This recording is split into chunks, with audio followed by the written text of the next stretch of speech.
are live. Ladies and gentlemen, welcome to another episode of On 3 Podcast. Hold on. You're back? What happened? Back again. Why are you in a suit? What's going on? I just came from a meeting, man. Long days. But hold on, let me introduce, man. Ladies and gentlemen, welcome to another episode of On 3 Podcast. I'm one of your co-hosts, KB. We got Teddy, a.k.a. Salvi, and we got Nosy Nav, a.k.a. Slim Navy. Oh, Slim, sorry. Oh, that's... It's changed. Oh, I missed a lot. Yes, you A.K.A. did. Naveed. Thank you. We missed you, bro. Welcome back. So Thank what are you, you, thank like part-time on the On 3 Podcast? Should we make it On 2.5 Podcast? Well, I mean, you guys have a different WhatsApp chat. It's called The Real On 3. I mean... Yeah, because we need one for the full-timers. Well, how was last week? Your wife was here. That was awesome. You mean Really? Dr. Noor? Dr. Yes, Noor. sorry. Put that respect. Sorry, Dr. Noor, Doctor. The amount of, I don't know how to, the amount of sucking up you did. The Khaleesi, the this to my that, the, what is it, the princess in my house or Queen of the something? castle. The queen of the Oh my castle. lord, bro. I was like, stop it, man, please. You know what it was for, though, right? What? He really wanted the PS5. That's what it was. It's Wait, coming, you're getting a it's coming. PS5? I hope so. Christmas is coming up. Santa. No, Santa's gone. So Santa But guess who we are sucking up to today? Today's another special episode. who are we sucking up to? We're sucking up to you, yo. Oh, shit. Yeah. You know how sticky it gets. Today, Kazi Bhai, KB, he Yeah. is here not as a host, but as our guest. Wow. Right. So we do the questions, and he just answers, and maybe laughs here and there. Just maybe, right? You're in a suit. You have come here to grace us with your presence. So why don't you tell? So you talked about your come up a bit. So why don't you just take us from beginning to now, how you got to where you are? Well, so as I don't know how many people know, but I run a marketing company. If they don't know, they know already. So I basically work with about 52 law firms across Canada, and what we do is we bring them new cases and we run ads on Someone gets Google. in the pitch every single episode. Oh my god! I just get excited because you do it so much, you get used to it. But long story short, I run a marketing firm. I used to work at a company that everyone hates. It's called Yellow Pages. So okay, start from the top. Okay. Back in when you were, let's take it back all the way in high school. When you were in high school, what did you think you were gonna do? Like, what was Honestly, what was your I plan? would always tell them I want to be international. I want to work for the UN. Yeah. Oh, yeah. And you know what he Yeah. used to tell me? You're going to be a businessman. You look ambitious. His multi-level marketing bullshit, he passed on me. You look ambitious. So there's a reason I should say that because Why? you've always been a good talker. You've always been a good talker. You always knew how to sell. And so I was like, I don't see you in international relations like that. I can see you in like a sales kind of role or doing some form of business in that world. Yep. But anyway, so yeah, you start off with international relations. How does that go? Toxic as fuck. It was horrible, bro. I didn't understand what that meant. I think I just found it cool. And I think a lot of social norms, like, oh, he works at the UN. And, it's just a cool thing to do. But ideally...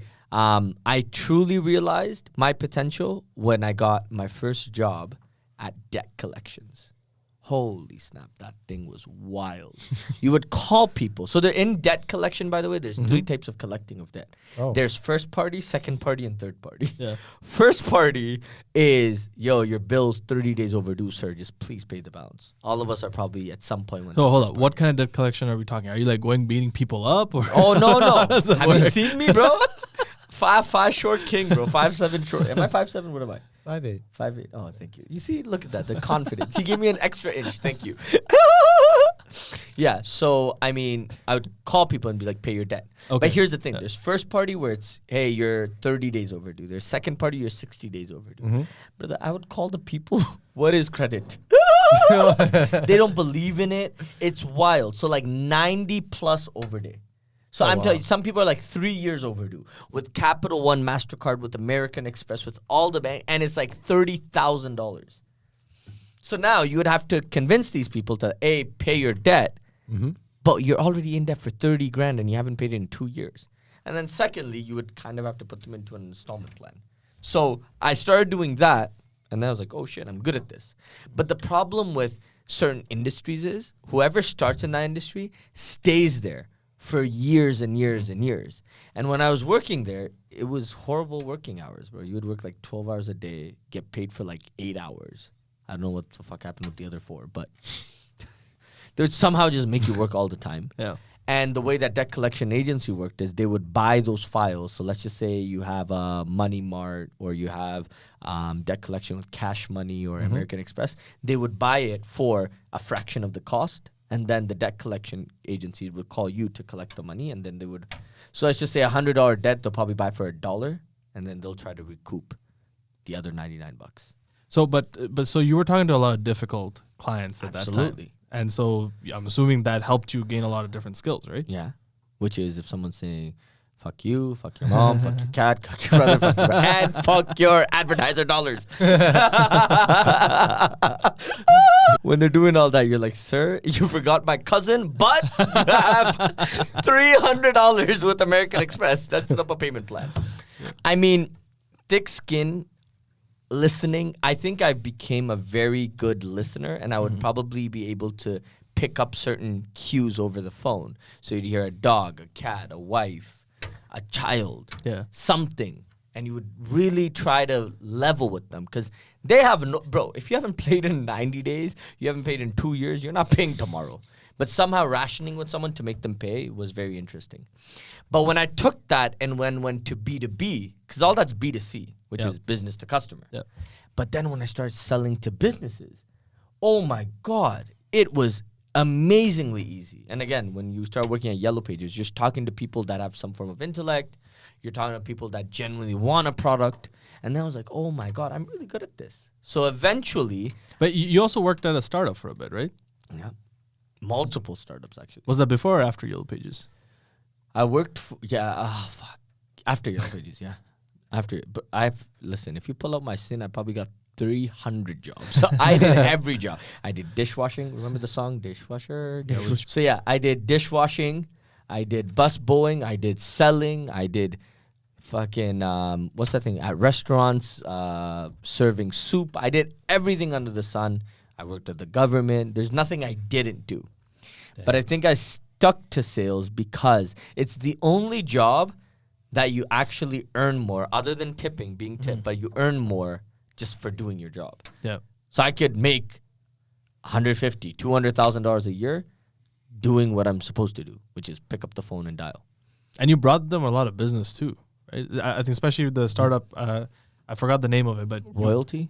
I think so, right? Yeah. And you used to tell me about stories about how much business you're like bringing them, how much money you're making them. Absolutely. And that's the power of sales. Yes, so I did bring them a lot of business, and I think that's also very unique that a good salesman can really shift a company around. So okay, so what happens after your sales stint in Yellow Pages? After that, I think what I've realized is the world is shifting to Google.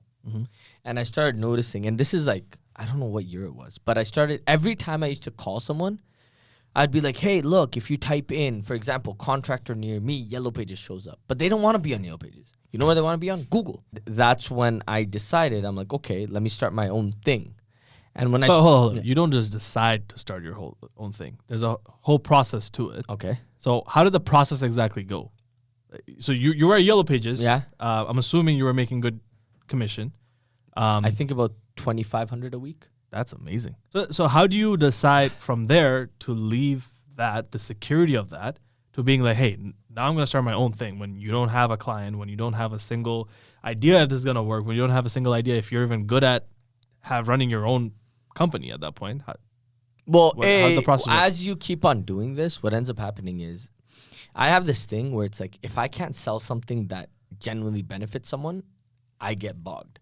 And I can't fake sell. I can't sell you something that doesn't work. I have to sell you something that works because that's the only way I'll keep on making money. So yeah, I was making $2,500 a week, but guess what? By month 5, I didn't even want to do the job because I had people coming back to me and they're like, hey, you promised me this, it didn't happen.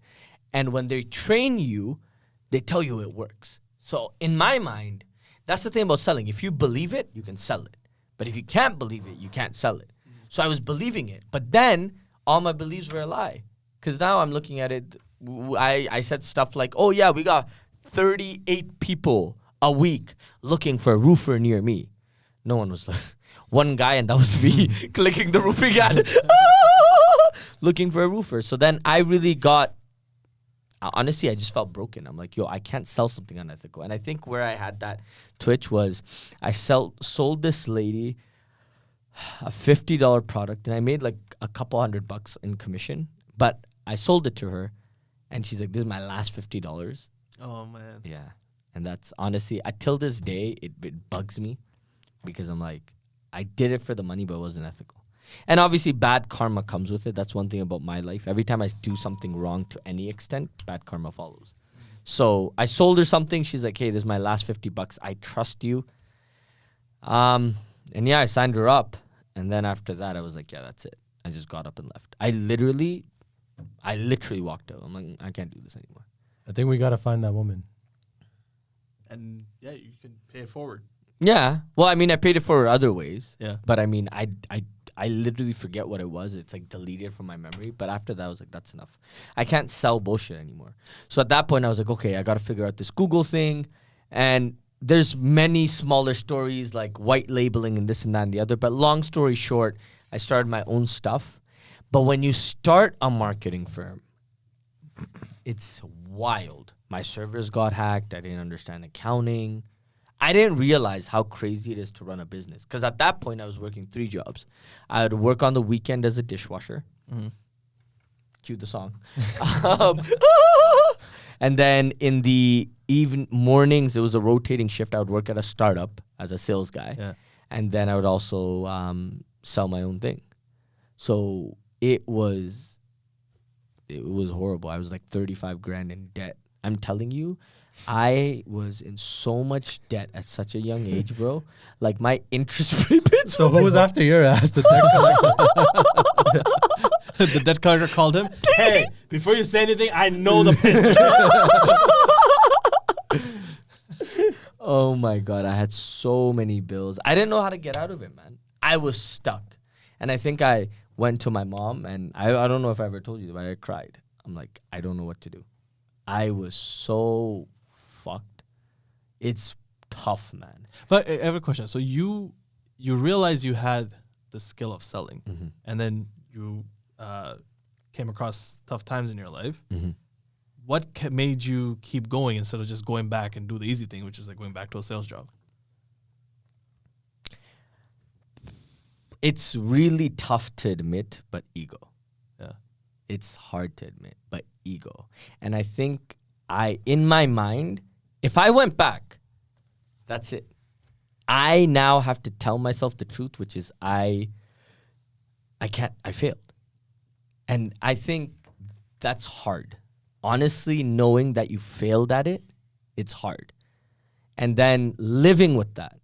Imagine people around you will be like, I'm an entrepreneur. I did something. I'm going to talk to that person every day and be like, I'm a nothing. I can't do that. So I would rather die than be like that. So I had to push through. I had to make it work somehow. And that's when you really test yourself, when you're up against the wall. You have nothing, you know. And I don't come, and I know my friends know very well. I don't know if the audience does, but I come from extremely humble beginnings. So when you have nothing, there's a saying, you know what's more dangerous than a man with unlimited wealth? Is a man that has nothing to lose. Holy shit. So I had nothing to lose. I was like, fuck it. And I think that's one thing that I've noticed about a lot of entrepreneurs, mm-hmm.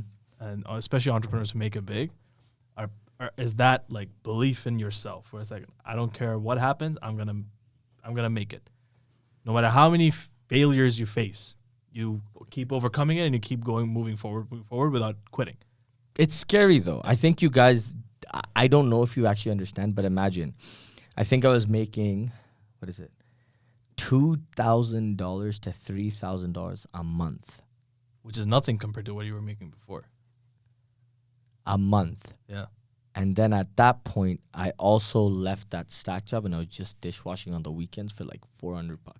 But I had about $25,000 in debt. And I'm living in an apartment, 1 bed, 1 wash with my little bro and my mom. That is stressful.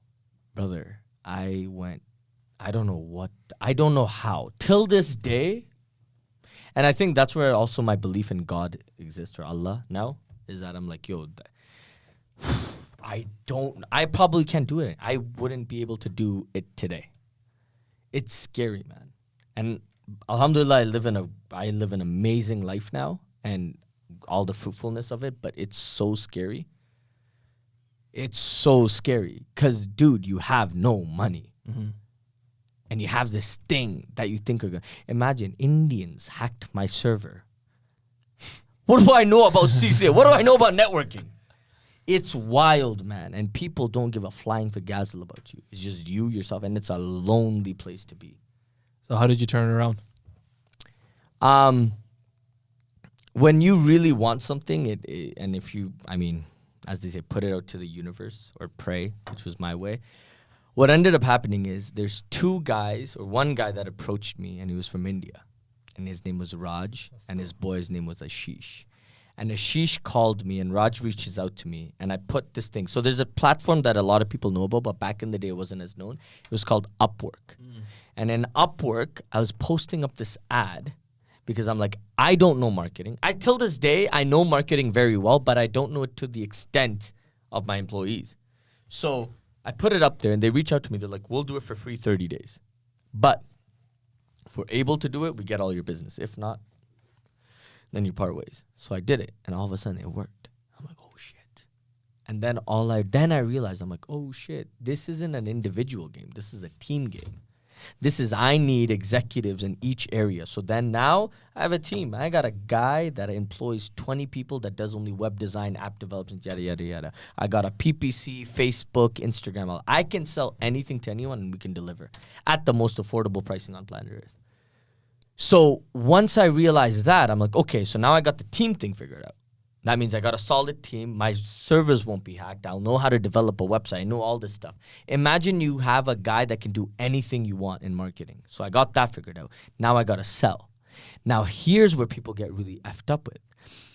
What do you sell? So you could sell to real estate agents. You could sell to mortgage guys. You could sell to a hair salon, or you could sell to a lawyer, or you could sell to a contractor. So I did everything. So if you come to me, I understand lashes very well because I used to work at Lash Techs. Classic, volume, hybrids, mink, whatever you want. I know how that works. Anyways, long story short, I was like, okay, I can sell this. But the problem is I also have to pay my people. And a lash tech, you can't really charge over $200, $300, $400. Yeah. Because that's too much money. If they spend $1,000 on you, what are they going to really keep for their pocket? So then I was like, So the game is find a place where you can charge a lot. And I'm like, okay, I could do real estate agents and mortgage brokers, but the problem is 95% of them don't make money. And the 5% that do, they already figured it out. They don't need you. So then what could I do with the 95%? Well, then the other question is they don't get paid until 3 months. So they're burning through cash on marketing. So why would they compensate you, and can they actually sustain it when 95% don't make money? And at that moment, I'm like, okay, lawyers. And then I signed my first lawyer that's been with me for about 7 years now. Wow. She's one of the biggest law firms today in immigration, AKM Law. She was a lawyer in a small little office, literally like this much. It was just her. And it was me and her. And I'm like, I'm going to make this work, bro. Today, she employs 8 bodies. Damn. So that kind of shows you, like, I think this is going back to our question of luck versus hard work back in the day. Was it lucky that these guys reached out to you and you ended up with like Raj and Ashish, who works with you now, who are pretty much your business partners at this point, right? Yep. Or was it, were you actually looking for that during that whole time to turn things around? if I didn't, like, imagine if I quit year 1, I would never meet them. Yeah. So I think the hard work has to be there. As you said, that's the foundation. And then luck will come as you work hard. Because I don't think nothing goes unnoticed. Eventually it works. But the question is, can you weigh that? Because I've been doing this for like 6 years now. I think for you to go back to India and find that outsourcing, knowing the first time you got scammed around, that's hard work. The luck was he just found good people. Could have been the first time, could have been the 100th time. Crazy, man. Holy so after shit. You've set kind of the foundations up and you've found your team and you've started getting clients, I'm pretty sure it still wasn't like all happy-go-lucky, all sunshine and rainbows, right? No, man. You faced, what are some of the biggest challenges you faced, and how How have you gone through them? So going from $5,000 a month to like $50K a month, figuring that out is very, like, now I know how to scale. Before, I didn't know how to scale. Like, imagine you have something that works and then you're at 3K and then 5K and you're like, yo, how do I go to 50K? How do I go to 100K? Interestingly enough, it's literally repetition of what you've done before. But what I tried to do is I didn't have focus. I didn't understand it. So what I tried to do is, okay, we're at 5K. Okay, maybe try this, a little bit of email marketing, a little bit of this. You know what I've done from the beginning to now that works till this day? Pick up the phone and dial. Cold call. Cold call works. People just, I don't know why people try to automate it. Nope, I'll pick up the phone and dial. Well, that's your bread and butter. Yeah. But the thing is, there's levels to it now, right? Like, I'll run Facebook ads, Instagram ads, Google ads, all that stuff, and I'll bring the leads to me. But at the end of the day, it's all about outreach. And Grant Cardone, I think, says it the best. Obscurity kills a business. They have to know you. Everyone has to know you. So now, during 2024, our biggest thing is get known. So it's like, okay. I know of a great way to do that. How? Get him on the pod. Ladies and gentlemen, welcome to another episode of All Three. I'm not lying. This is good. This is a good marketing vehicle. I mean, you can talk about it more. It is a great way to scale, and I think you guys have a big vision for this stuff. We do. I mean, as do you. You're one of our co-hosts, part-time co-hosts. In terms of your marketing stuff, so what's the future looking like? What are your plans? I think, damn, that's a big question. Well, I mean, I figured out that law is where I want to go, and I think there's so many lawyers that we can actually retain. There's no limit to this stuff. Like, I think people mentally put a cap on what they could achieve, but realistically, there's actually, like, if you remove $1 billion from this planet, no one will know. That's the crazy part. So I could go as far as I want. I could do Canada. Like, right now, we have clients in US, orthodontists, orthopedics. We have clients I got clients all the way in BC. I got personal injury, family, criminal, real estate. Literally take those, drive it down. So you can either grow wide or you can go deep. So I'm really going in deep. And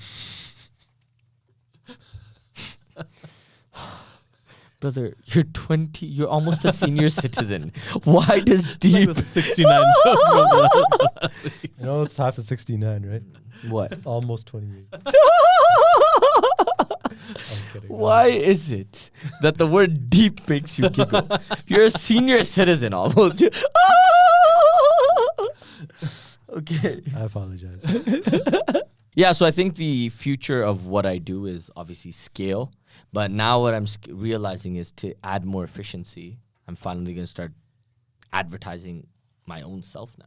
Yeah. That means putting ad dollars on the social media platforms, putting them on search engines like Google, Bing. So just that pitch and the video. Yeah. Oh, it works. It works. Yeah. But what's also interesting is as you do it, you learn a lot. So I'll give you anyone that's actually trying to run Facebook ads, I'll give you something that I learned recently. So Facebook and Instagram, their data that they have, their data set on their platform. So if you tell them target anyone 18 to 45 years of age that are in this sector, it's horrible.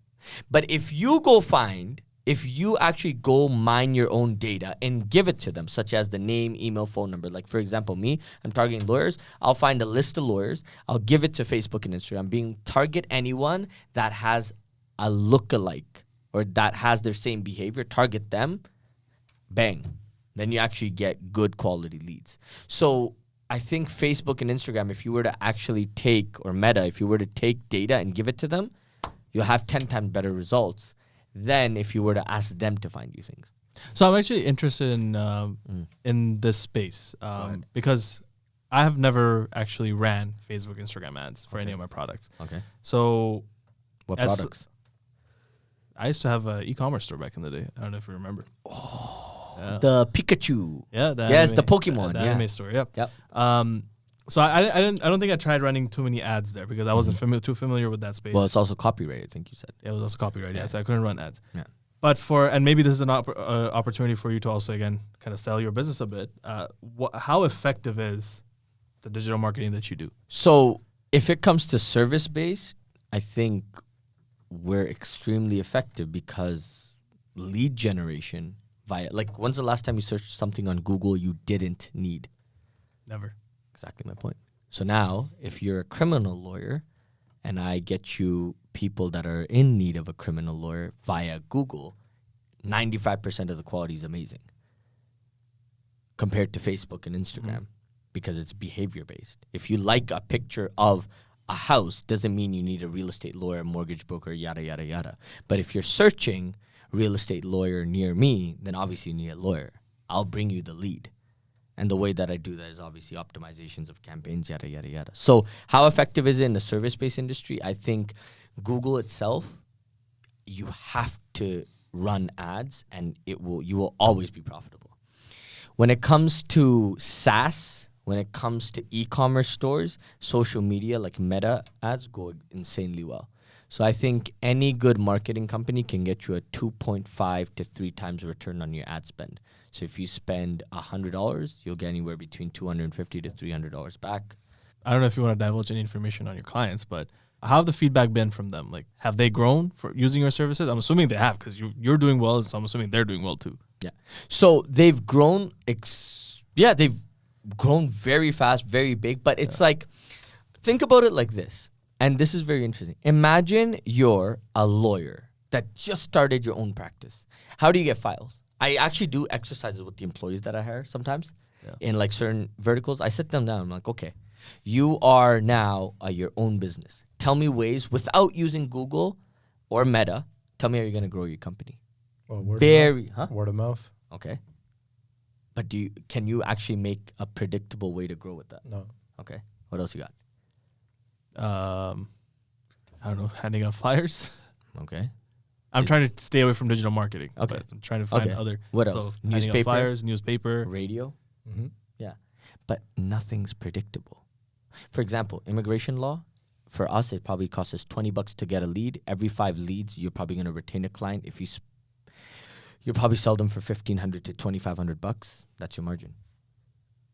Tell me the same metrics for radio. You can't. Because you're just basing it on 50,000 people just driving by or hearing your ad. Yeah. Right? I mean, now all the eyeballs are on the internet. Correct. Right.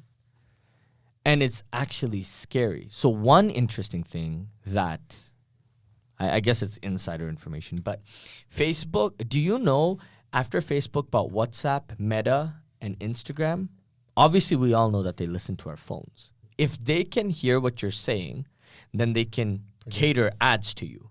Yeah. But why do they want to cater ads to you? They want to do it because Google per click charges someone $5. And let's just say per lead, Google charges $40. Facebook and Instagram, they can only charge $5, $7, maybe $10 a lead. So they're always trying to become like Google. Facebook and Instagram and Meta as a whole, they're trying to charge more to the advertisers, but they can't because search engines just perform better. So how are you going to get ahead of that? Well, before you Google it, if I present it to you, then I can get ahead of you. So what they're trying to do is listen to your phone, show you a plumber before you Google plumber near me. And if they can pull that off, then bang. Now Google, whatever Google's charging, they can either charge a premium or the same. So some people might say that, hey, look, all this ad stuff, I can learn it on my own and do it on my own. So what would you say to them? Okay. So when it comes to Meta, 95%, yeah, because every other person knows how to do it. But when it comes to Google, I thought the same thing. So there was a moment in time, and Raj and Ashish, if you're listening to this, I'm sorry, but I thought of replacing y'all. I pay you too bloody much, man, for Indian rupees, bro. So at a moment in time, I thought I could replace them. So I indulged into this information. My God, Google is not easy. So Google, what they do is, if you run an ad, it's fine. But if you're not constantly optimizing the campaign, meaning optimizing the landing pages, optimizing the key terms, making sure the key terms are relevant and they're scoring well and they're showing more frequently, then what Google starts automatically doing is charging you more for those leads. So it's not plug and play. What ends up happening is a lot of people that think that they can do it on their own because Google has a service. So what they'll do is they'll call into Google, be like, hey, I want to run ads. Google has a consultant, but that consultant isn't internally at Google. He works at a call center in India or in Thailand or in Toronto at a place called Teleperformance. Because I used to work at Teleperformance. It was a Google campaign. I'm like, y'all work at Google? No, brother. We do not know nothing. Just a screen. Tell the customer this. So long story short, they'll hire a guy at Teleperformance to read a screen and tell you, hey, this is what you need to do to set it up. They will never manually fix the ads for you. You have to do it yourself. So you then do all the edits, run it.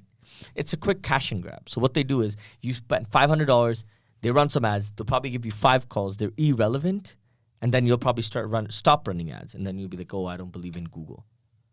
And Google just made a quick $500.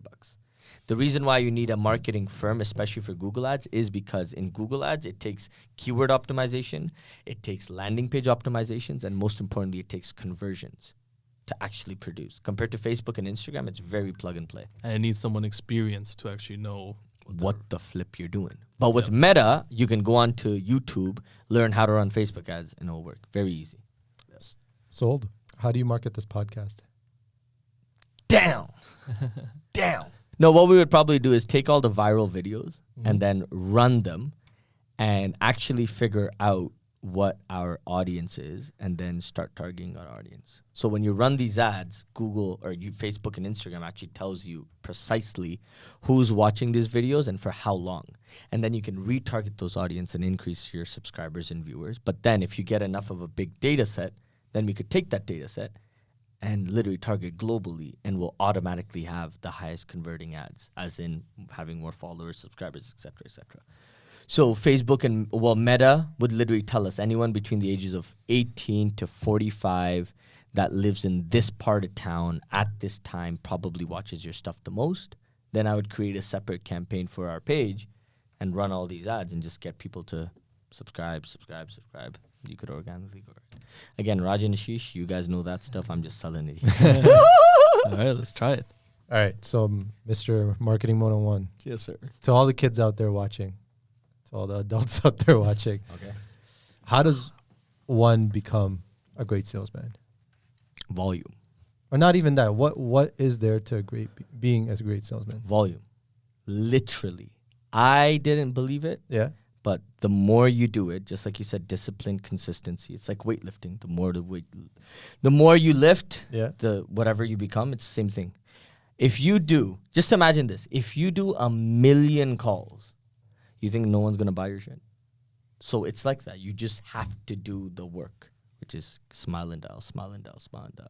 And as you become more skillful at that, then there's obviously ways to like go around it. Like right now, you run a Facebook ad, people come to you, you then reach out to them. But it's literally volume. Imagine if you go ask 100 women, will you go on a date with me? Someone's going to say yes. So it's the same thing. It's just volume. And you know what it is? It's also mental. You know how many times a day I think I can, till this day, if I don't have a good sales month, I will literally be like, I can't do this anymore. Maybe I'm shit. And it's your inner mental self.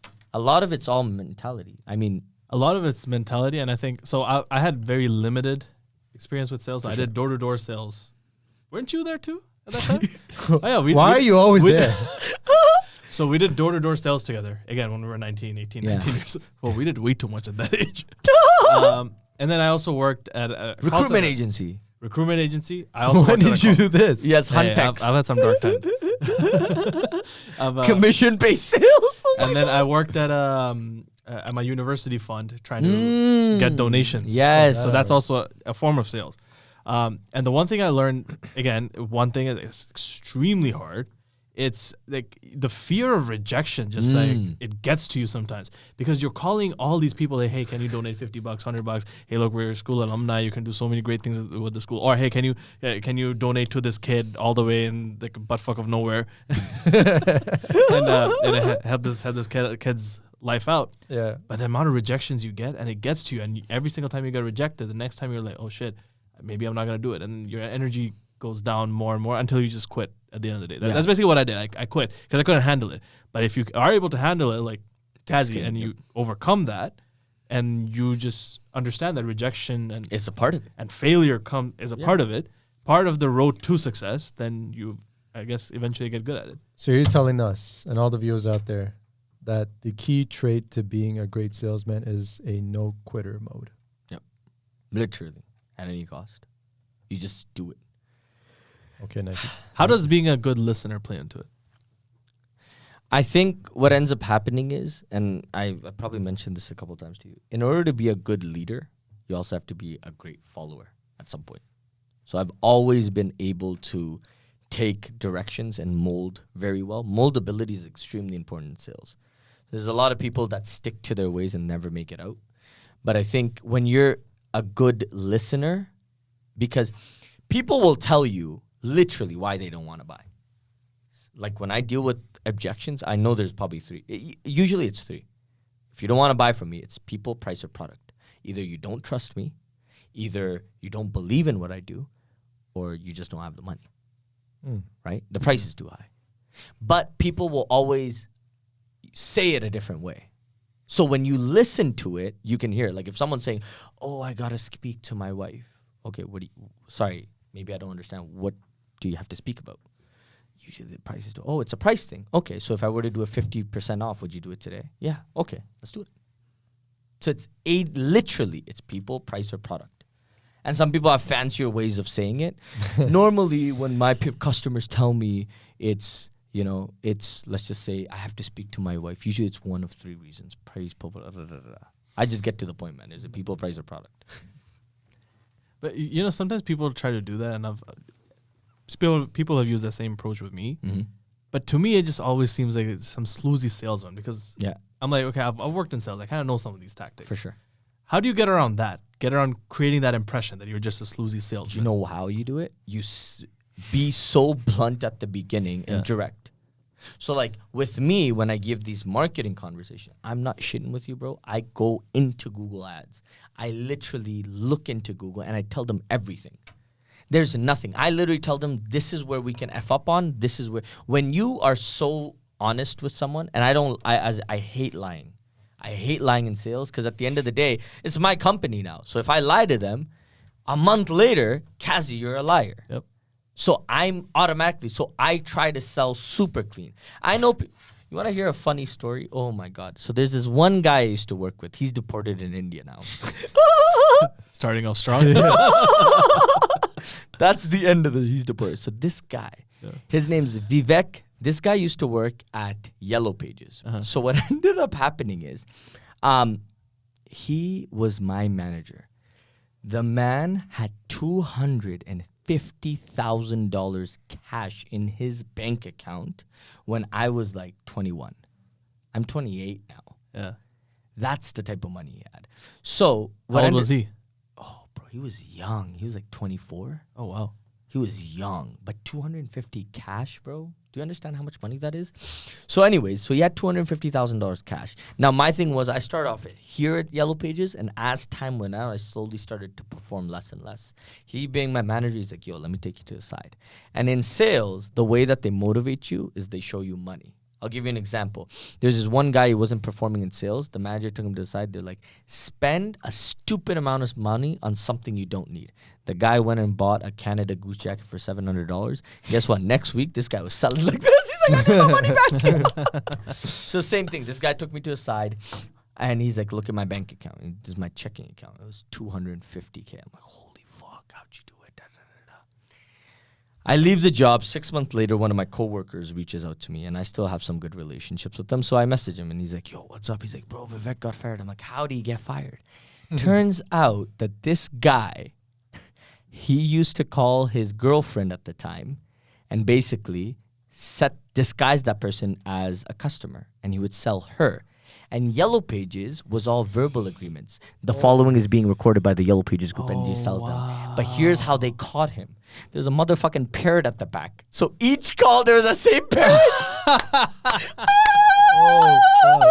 So they caught the guy. They're like, why is it that all your customers have the same fucking parrot in the background? Turns out he just created like fake numbers, called them, signed them up. These customers would never pay. He made 250 grand. That's 30%. So imagine how much bad debt he sold. Holy shit. They didn't exist, bro. It was the same person. And he was selling where his commissions were $1,000 on each. Man was running a call center scam from here. This is not the same guy as the Tinder swindler, right? Oh my God. So here's where it gets interesting. So how he got deported. Then, so he gets fired. Then that guy messages me. So then obviously I Google his name. Turns out this brother went to PEI, worked at TD Bank, and was transferring money from senior accounts to his own account. Oh my God. Bought a new Audi A8. If you pull up this article, bro, it's wild. $80,000 cash. That is Vivek. crazy. Anyways, Vivek, how are you, sir? How's my India? I hated him, man. He was a good manager, but I hated his guts. Well, that's a fun story. Yeah. All right, so it's been very interesting hear you talk about your experiences Okay. in sales and everything you've achieved with it. So one final question for you. Yes, sir. What led you to sales and why have you stuck with it? And what's the coolest part about it? Well, great questions. I think what brought me here is the fact that, as I said, you could make an umpteen amount of money. There's no cap on how much you can make. But what's really addictive about it is being able to persuade someone to do something that you want them to do. That's so cool. Imagine I have a belief that this is something that's very good for you, and here's the reason why. And now that the fact that you'll sign on to it or you'll believe in it, that's so, persuasion is so, and not only that, the minute you're persuaded and you're into it, then you trust me. Now I have your trust. I could tell a client, go spend your money on a newspaper and they'll do it because they trust me. So that itself is an art, and I think that's what really makes me stick to it. And most importantly, something that you love the most is networking. I get to meet the top lawyers. These people are wicked. I could have access to anyone I want through a phone call, and I have a reason. I have something that you want, and if you're into it, then now I have access to you. I have access to 58 lawyers across Canada. You can pull all the shady shit you want. Vivek, watch out. We'll bring you back, buddy. Just please leave the girl with the parrot. I'm sorry. I said last one was the last question. No, I'm sorry. I lied. This is the last question. So I'm gonna go with an infamous movie scene that we've seen, and I think you're Wolf of Wall Street. yeah. So if someone were to tell you, Kazi, sell me this cup, how do you do it? Shit. I actually watched a video about him actually trying to sell this cup. So a lot of people will be like, this cup is amazing. This cup is this. This cup is that. But I think the real thing is that, do you want a cup? Would you like this glass? I mean, I'm not that thirsty, but I might get thirsty at some point. Absolutely. So would you like this glass? But it doesn't have water in it, though. Absolutely. What do I do with an empty glass? Great. So if I were to fill water in this, would you want it? If you were Possibly. thirsty? Well, at what cost? I have free water in Canada. Here's the thing. This is the volume part. If you don't want this water, I ain't gonna sell you this water. One of my ex-managers, his name's James, he used to tell me, he would say, sell me this blue pen. And I would be like, okay. And I would tell him all this about a pen. And he would tell me, he's like, well, I don't want this blue pen. So I'm like, I can't sell you. He's like, no, you asked me, what do you want? A red pen? Okay, here's a red pen. You sell people that want to be sold. I can't convince you if you don't want to be convinced. That's the part of volume. If you're not interested, how the fuck am I going to make you interested?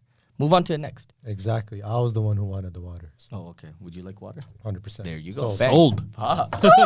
Visa, MasterCard, or Amex. All right, with that, now you can start. Ladies and gentlemen, thank you for tuning in to another episode of On 3 Podcast. I'm one of your co-hosts, Kazi, a.k.a. KB. We got Salvi, a.k.a. Teddy. And then last but not least, we have Slim Navy, a.k.a. Naveed.